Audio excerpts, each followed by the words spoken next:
The Michael Hatfield RE team presents Real Estate and More. Bay Area real estate is different than in all of America. And why? What's up with home buyers? What's on sellers' minds? How is the market? And much, much more. Now, here's your host, Michael Hatfield. Well, welcome back to the Real Estate and More show. I'm Michael Hatfield, and I have asked a very esteemed person to come back and to finish what we started. We have lists and pages of questions. I have former Congressman Bill Baker, William P. Baker, that served 2 terms in the U.S. House of Representatives. Welcome back, sir. Michael, it's great to be with you. Now, we were talking earlier about some of the policies that are out there on the table. And one thing that came to mind with me is I saw a lady on YouTube, and she had her hand up like she was swearing on the Bible. She says, 6 years ago, I went into Walmart and I bought these items. The same items, the same manufacturers. Today, I went back and bought them again in Walmart. Back when I bought them 6 years ago, they were $58. This time, they were $184. What say you about inflation? Well, inflation is high partly because of government controls, partly because of the fact that the interest rates have been driven higher and higher. There's a lot of things that go into the inflation number. The Democrats tend to ask for price controls and limiting the way prices go up. That's the way it doesn't work in a marketplace. We have to start our economy, and it starts with energy. When they closed down the pipeline from Canada for oil and gas and decided to buy from Venezuela and Iran and other of our enemies, that was the beginning of the end of energy independence. Mm-hmm. The last administration had us energy independent at the end of their term. And we have so enriched Iran by buying on the open market, and it's driven our prices up tremendously. And that's at the root of our economy is energy.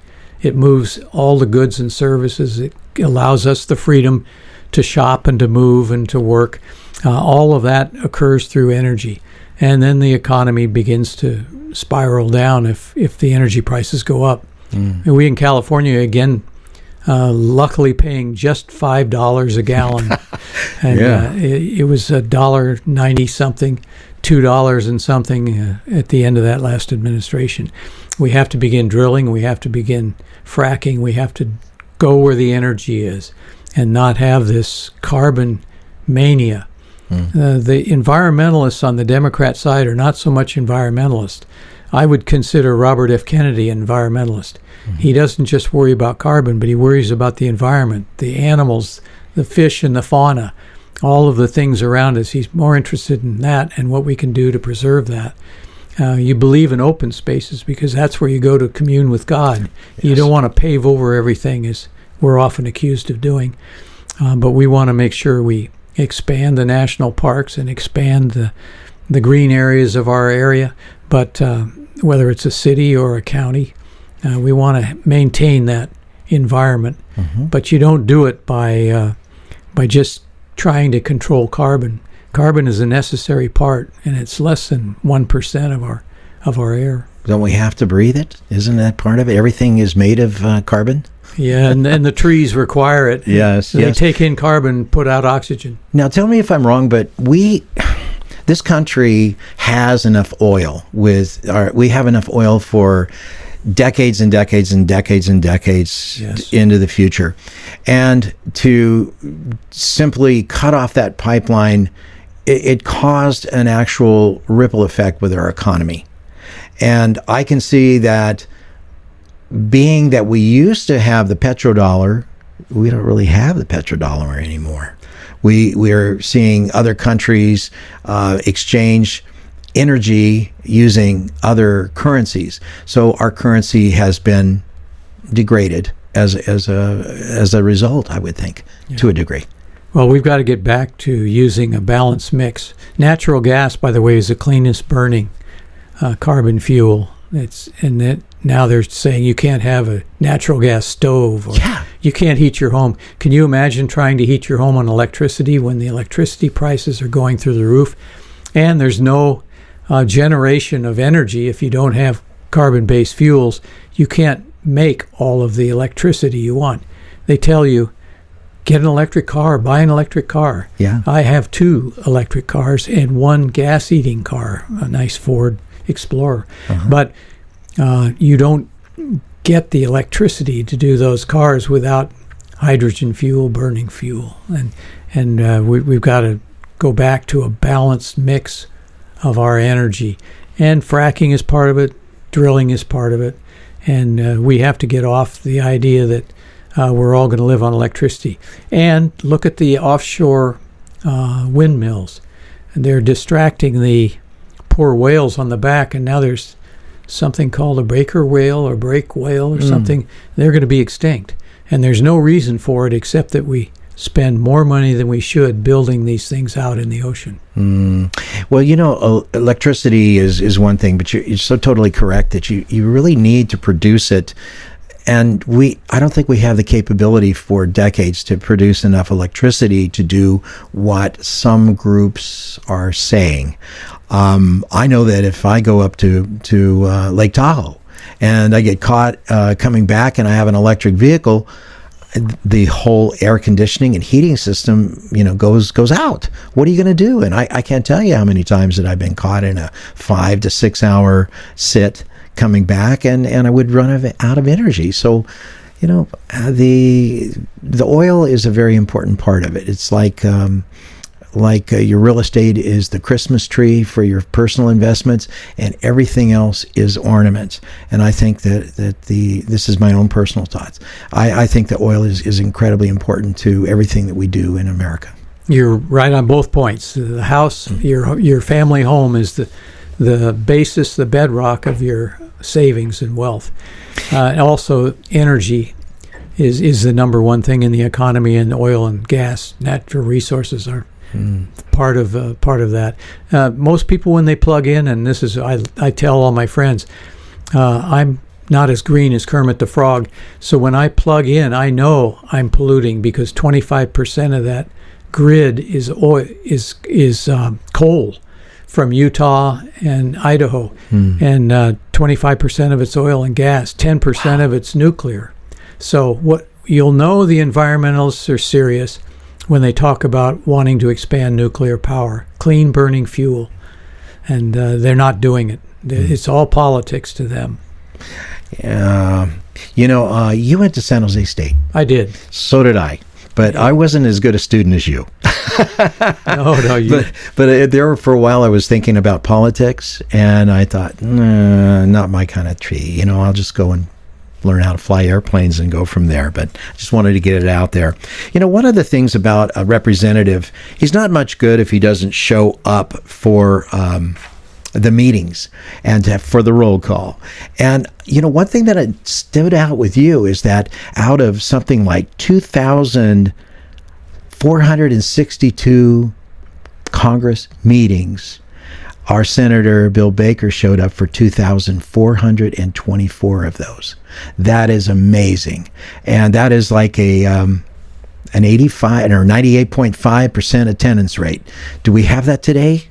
Oh, I don't think so, but I can't say because I'm not there, but most people skip meetings and they have better things to do like fundraising and politics. So, no, that's the key to getting along is to meet people. And you don't meet them when you're a herd of 435. You meet them in the committee rooms. And I met some people in Ways and Means that are friends to this day. Wow. As clients, I've got a couple of liberal Democrat clients who I met in those days. One's a lobbyist, one's a member of the assembly. Yeah. And you just do all of your basic work in the committees. Well, showing up as you have done is remarkable, and I have to applaud you for that. Representing the people as a public servant, I guess, and showing up for as much as you did. At the time, they had an absentee of like 2.7% for most of it, but you are way down just above 1% not showing up. That is really valuable. And I know that when I was flying airplanes, we often would wait for a pilot to come in because another one went out of flying available time, and we would sit and wait with an airplane full of people. Well, it's true you can fly the airplane by yourself if you had to. The autopilot doesn't do it. Forget about that nonsense for a while. We can talk more about that in private, but you need the full crew. And to have the full crew there deciding on the country and the direction that it takes is a very important thing. But the first step is you got to be there and be engaged, I think. So, well, you have to be congratulated, too. That's quite a responsibility, being a pilot of a plane full of people. Well, it's a pretty big responsibility being House of Representatives also.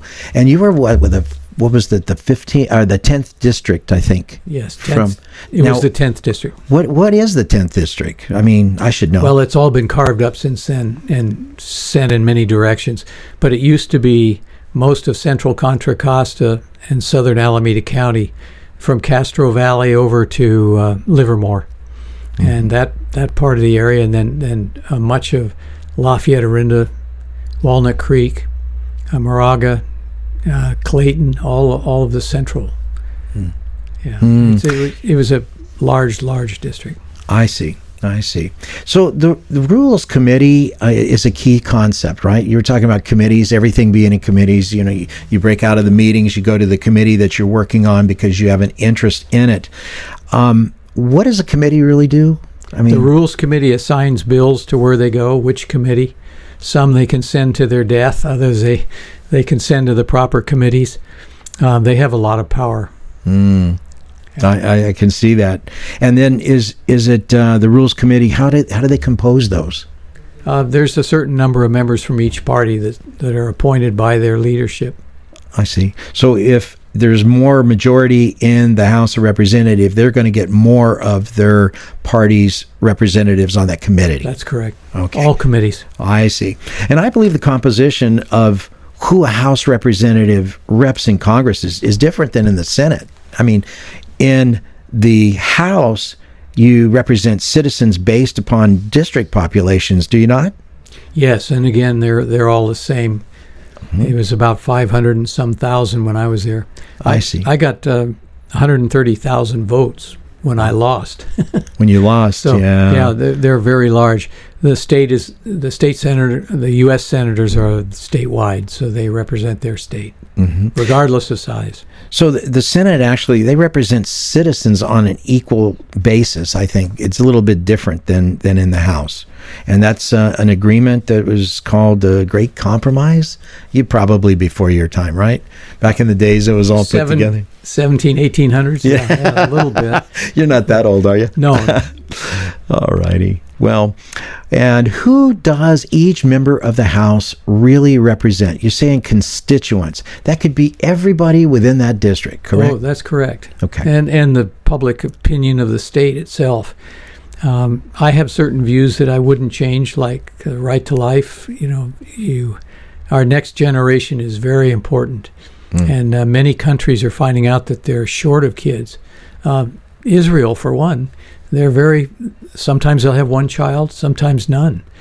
And they're going to pay the price. Their neighbors are multiplying at rates of 5, 6, 7, 8, 10 kids. And they'll be overwhelmed at some point. So population's important, and the right of every child to be born is important. So it doesn't matter what my constituents say on those certain issues, you would hold to your values. A balanced budget would be another. I know people come to me, I want millions and millions of dollars for police services. Okay, we'll put it on the tab. I want money for first-time home buyers, illegal aliens. I want health care for illegal aliens. Okay, sure, put it on the tab. Pretty soon you have to say, no, can't. I'm sorry, I'd love to do that, but I can't. We're going to take a short break. We'll be right back. Welcome to the Real Estate Minute with RE/MAX expert Michael Hatfield. Michael, what traits should we look for in selecting an agent? Look for a deal maker with a positive attitude who will work tirelessly for you.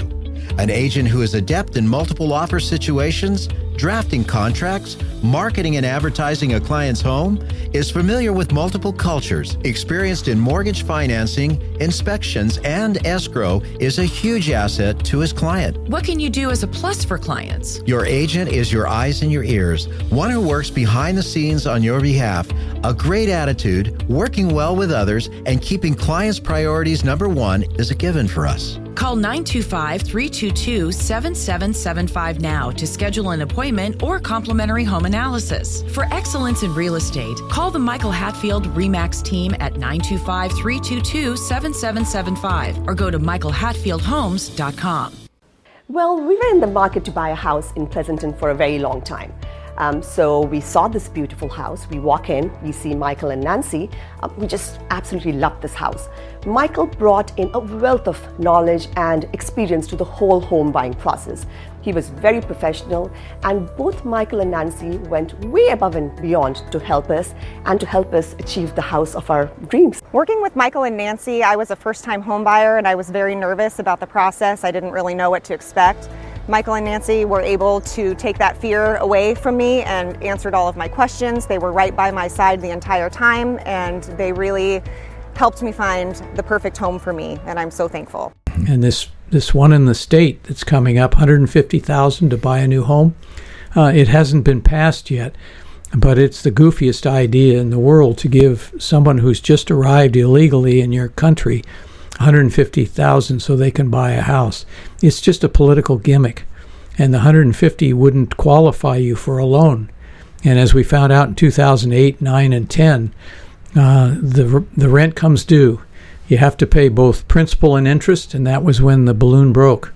The people couldn't do it. They walked away from their homes, sometimes stripping them of copper and all of the appliances, and it was just a disaster, and it upset the whole economy back many years. It seems to me that sometimes political parties would love to buy votes, and that's how they could possibly get the votes, if they can make a certain group eligible to vote. Yeah, how would you like a free student loan? So the beer truck driver who's never set foot in college gets to pay for the wealthy kid who's 16th generation in college. It isn't right. Those loans were made and they have to be repaid. The problem is the government has taken over all the loans, so they probably won't invest the proceeds well, and it'll be a goner soon. But you shouldn't give them the free right to an education. You know, it's kind, I wouldn't say kind of, it's a personal thing when you look inside yourself and say, you know, is this about me or is it about what's right? And I always take a look at, I try to always take a look, I'll put it more succinctly. I try to take a look and say, is this a good thing to do? Is it a right thing to do? Is it a fair thing to do other than just benefiting myself? I took college loans, finance loans. A lot of it went into flying airplane training, but it did, and the education is what allowed me to progress in life and to be able to support my family when they came along. But there was a time that you know, I would have said, you know, maybe I just should have those loans, you know, taken off and made free. But I don't feel that way at all. Well, it's like the first-time home buyer. You know, you have to have a mortgage. And in your case, the mortgage was the education you needed to fly the plane. Yeah. You did ask him about takeoff and landing, didn't you? Yeah. You remember the terrorists went to flight school in San Diego, and they tried to teach him the whole thing about flying. They said, no, we don't care. I just want to know how to fly straight. You know? Just fly straight and level, or land or take off just enough. Yeah. You know, when that happened, I was in Colorado Springs on a trip, and I was one of our flight standards check pilots, and I was part of the procedures that were reenacted by the airlines to get recertified to fly again. But the most craziest times was looking out in the sky, and the skies be absolutely quiet. Yes. But and you were trapped there in Colorado. 5 days. Yeah. But we made good use of it. You know, it worked out just fine. So, What's new on your list? Being that I count at least 11 bills that you sponsored, at least 11, and I saw something like 87 bills that you co-sponsored. What are you, an interested guy in what the government does? Yes, you have to be, especially from our side of the fence. I sponsored a bill that got $1 billion to the Livermore lab to build their machines that they're testing nuclear weapons to see if they're viable, and someday will lead to a new generation of nuclear power, and it's really important. It's called the NIF project, National Ignition. So I was pleased that Newt Gingrich, who got along really well with members of the lab, they were talking more like prehistoric animals than they were about NIF, but he freed up in that time we were trying to balance the budget $1 billion to get that kicked off. Wow. So I'm most proud of that. But we had all kinds of bills, wetlands bills and other bills. You know, if I remember right, wasn't it the water in the state of California an issue at the time in the Delta? Wasn't it? Delta water and the clean water. Most of our water goes south, which makes people mad. But just thank your Lord that you don't have to live down there. So I'm a Northern California, born and raised in Oakland, and I am fourth generation Californian, and I admire Northern California. I don't want to live in the South, so I'll send them the water. But we have to build dams. We passed 2 bond issues to build 2 new dams, and all they've done is take the money and decommission 2 dams up in Northern California, the exact opposite of what we need. Wow. Well, out of all of the bills that you were involved with, what was your most favorite? What did you enjoy the most? Well, the cute little bill I did in the House, in the Assembly, was the Yosemite license plate bill. When you sign up for one of those ego plates and you have a picture of Yosemite on your license, money goes to the fishies and the fauna and all of the environment of Yosemite through the Yosemite Conservancy. So I encourage people to do that. It wasn't earth-shaking, but it did benefit the environment in Yosemite. Wow.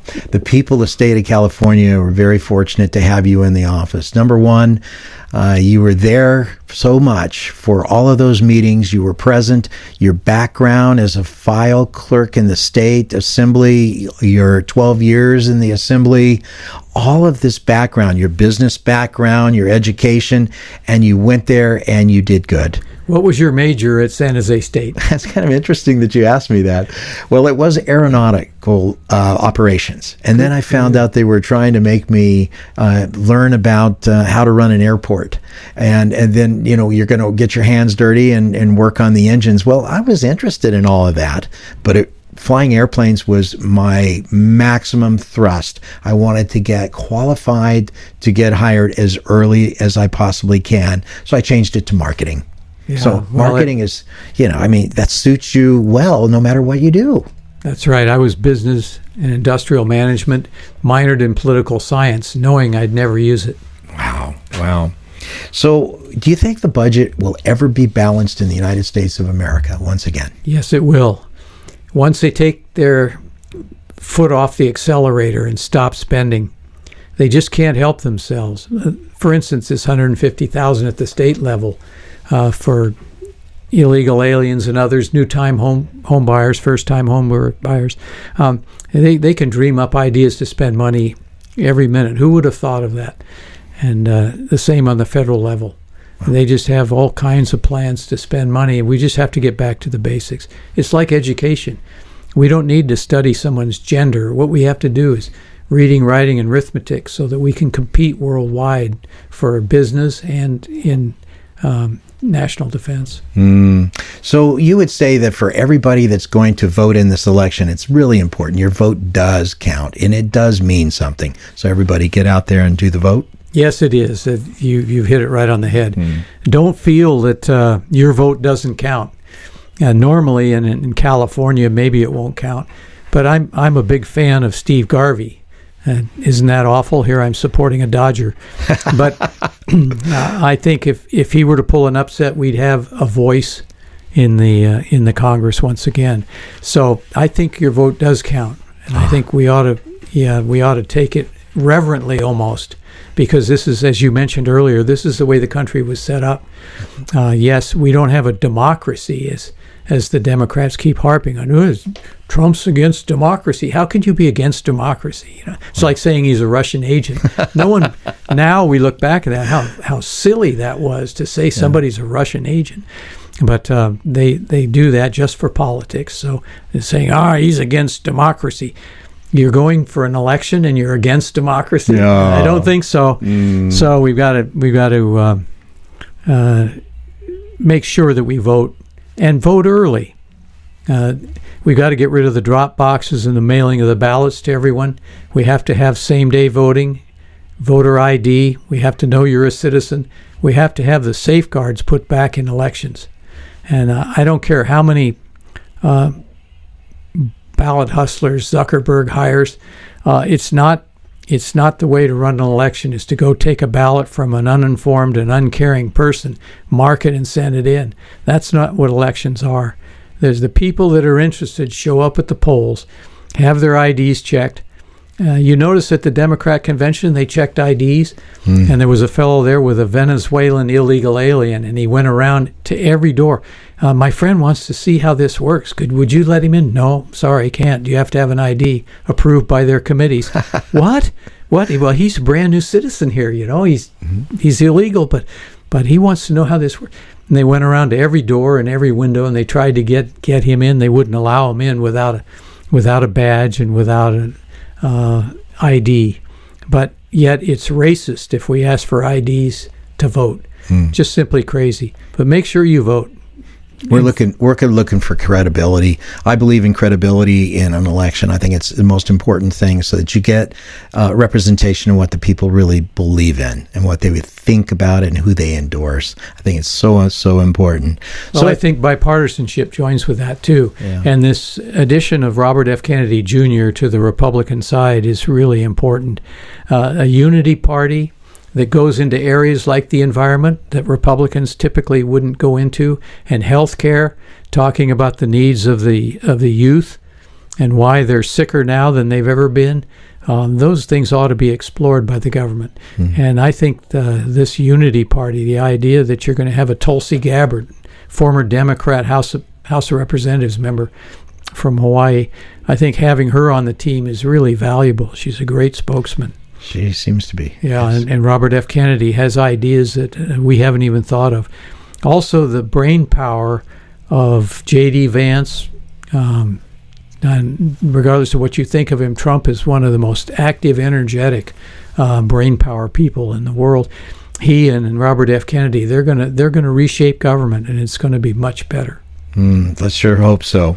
So, one of the things that keeps coming to mind is a current foreign policy that would be changed totally for the better, I would think, under a Trump administration. That's correct. You just have to look back at his 4 years in office. No wars, no new wars were started. He backed down the North Korean little emperor, and he said, my button's bigger than yours. Then he went over there and told him to his face. And the way he got rid of the killing of the Americans in Afghanistan, he went to the Taliban leader and he talked to him and he says, I don't want any more Americans killed over here. We're going to be over here as peacekeepers. And the guy's, and he's giving him the brush off. He handed him a picture of his home. He says, make sure no Americans are killed. In other words, he was going to disintegrate if anyone was killed on our side. And so for a year and a half, no Americans died. And then tragically, as they were trying to beat a hasty retreat, the Biden administration killed 13 American soldiers. It was a shame. But we'll have a different foreign policy, but you've seen it before. Strong leadership, personal in interaction between our strong president and their strong leaders like Putin and Xi. I don't think you'd want a giggling Democrat nominee to be the leader in those tough situations.